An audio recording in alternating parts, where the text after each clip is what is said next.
hozir shu nonani oldiga kirib shuni ko'rib chiqing. Keyin o'zim yana chiqaman, xo'pmi? Biz sizga singlimizni xohlagan paytda haydab, xohlagan paytda olib ketishga bermaganmiz. Kuyov bola odamda subut bo'lishi kerak. Boshda qanaqa va'dalar bergan edingiz? Tinchlikmi?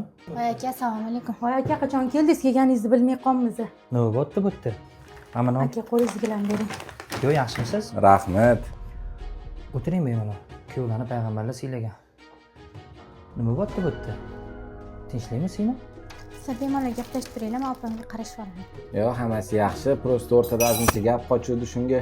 Nima, gap qochsa sirazi uyga haydab borish kerak deganimi? Senga kim ruxsat berdi men turganda gapirishga? Biz singlimizni qul qilib bermaganmiz-ku, qachon qayerga borishi, nima kiyishi, kim bilan uchrashi, hamma narsani taqiqlab qo'yar ekan. O'chir ovozingni olma senga. Kuyov, ming bor uzr. Ozgina tarbiya berishga adashgan ekanmiz. Qiyshiq qo'rg'ada, nima deysan, to'g'rilamani sindirib qo'yishingiz mumkin. Yaxshi chiqsa aka. Bo'p turadi unaqa holat. Malika, bu yoqqa kelmabdi o'tir. Menga qara.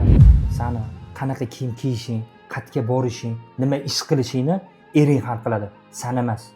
Ering seni rashk qilyaptimi? Demak, seni qizg'anyapti, yaxshi ko'rar ekan.